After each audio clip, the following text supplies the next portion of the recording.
Ya, jadi di video kali ini saya akan menceritakan bagaimana cara membuat lovebird vector. Kenapa harus lovebird vector? Karena di tahun 2021 ini lagi rame-ramenya lovebird vector ya kawan-kawan. Jadi saya akan jelaskan bagaimana cara memproses lovebird vector. Yang pertama-tama, jadi teman-teman harus pilih bahan yang pastinya fighter. Gimana caranya? Bayangkan di usia 3-4 bulan itu bahan lovebird taut udah kelihatan seperti di video kali ini teman-teman ya. Ini kebanyakan paut vector ciri-cirinya kayak gini.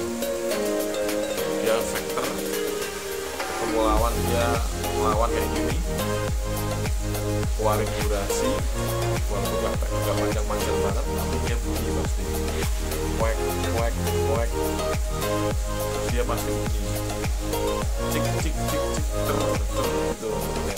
Itu bahan yang bagus pertama-tama seperti itu, dan bahan yang bagus kebanyakan itu tidak tergantung sama trah ya.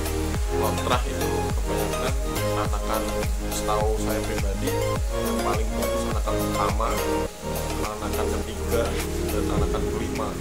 Kebanyakan orang mau memproses anakan prospek, kebanyakan diambil dari ternakan ganjil, setahu pengalaman saya ya teman-teman. Jadi kalau bisa itu jangan dilihat dari terahnya atau dari keturunannya. Kalau bisa ternakan apapun yang kiranya anakannya itu vector bisa diolah, bisa dijadiin bahan vector yang bagus prospek depannya. Jadi cari yang seperti ini ciri-cirinya, burung real vector, tidak rili, tidak sadot, burung vector habis pokoknya ya. Jadi utamain cari burung yang vector, bukan yang takut orang, bukan yang belakang. Cari yang jinak dan vector. Yang pertama-tama itu ya teman-teman.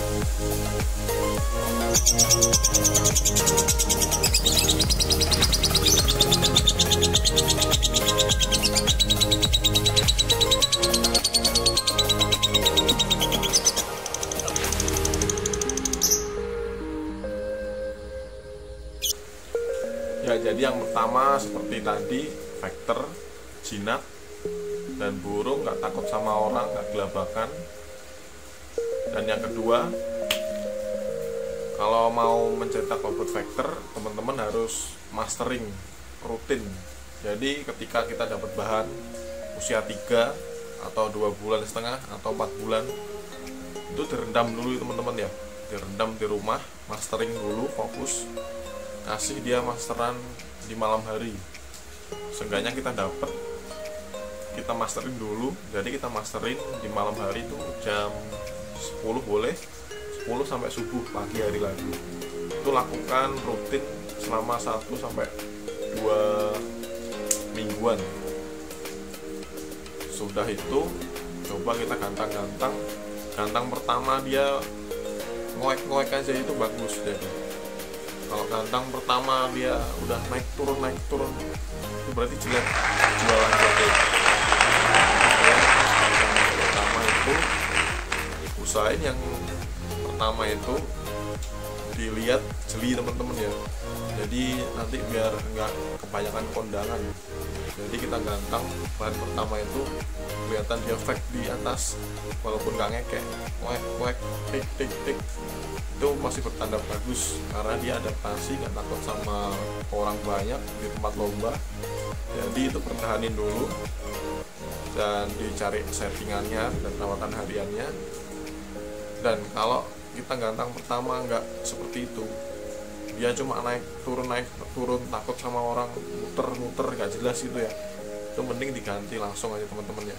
Kebanyakan burung susah, burung kalau real vector dari usia kecil awal pun digantang pasti dia ngefake-nya itu melawan, walaupun dia nggak bunyi kesannya ya. Jadi dia ngelawan sama kanan kirinya, respon vector. Itu yang kedua. Dan yang ketiga yang pertama tadi pemilihan bahan vektor, keduanya mastering, dan yang ketiga utamain main vektor. Kita buat bahan itu pakannya jangan kencang teman-teman. Pakannya kalau pengalaman saya pribadi itu pakannya pakai millet putih aja. Jadi millet putih kita nyetingnya itu satu sesi sebelum lomba baru main kenceng. Kencengnya gimana? Kencengnya kita pakai EF full kayak yang disukainya. Kalau masih paut nggak apa-apa, yang penting real vektor ya. Itu pakai jagung, pakai kangkung dulu, pakai kuaci. 3 faktor ini menurut saya penting ya. Itu mungkin ngolah bahan paut usia 4 bulanan itu cari settingannya cuma 1 bulan gitu, burung udah bisa ngunci kalau emang dia real vektor. Itu pakai kurang 1 sesi, pokoknya intinya kita genjot kenceng pakai jagung, kuaci sama kangkung. Itu kebanyakan pasti bunyi burung, pengalaman saya seperti itu. Dan itu dicoba berkali-kali sampai 1 bulan kira-kira, itu pasti burung kerja dan ketemu titik nyamannya. Kalau sudah itu stabil, lakukan terus ya teman-teman. Kalau udah mulai dia stabil bunyi di lapangan, mau ngedur, tambah porsinya. Dia malam harus mandi malam. Gunanya apa? Buat jinakin dia lagi supaya nggak takut sama orang. Dan kebanyakan kalau burung mandi malam itu sebenarnya nggak nurunin birahi, tapi buat enak moodnya dia birahinya. Seumpama hari Senin dia lomba, malamnya mandi. Kalau udah mandi, posisi kita harus pantau dia supaya dia pasti kering bulu-bulunya ya. Kalau nggak kering nanti otomatis dia kasihan, bisa cabut bulu. Kalau enggak dia jatuhin bulu-bulu halus di pagi harinya. Jadi itu mandi malam, usahain dia kering, rodong lagi, dan besoknya dia pasti fit lagi. Karena mandi malam itu sebenarnya ngenakin kondisi burung, bukan nurunin birahi burung. Itu menurut saya, pengalaman saya pegang vektor ya teman-teman ya.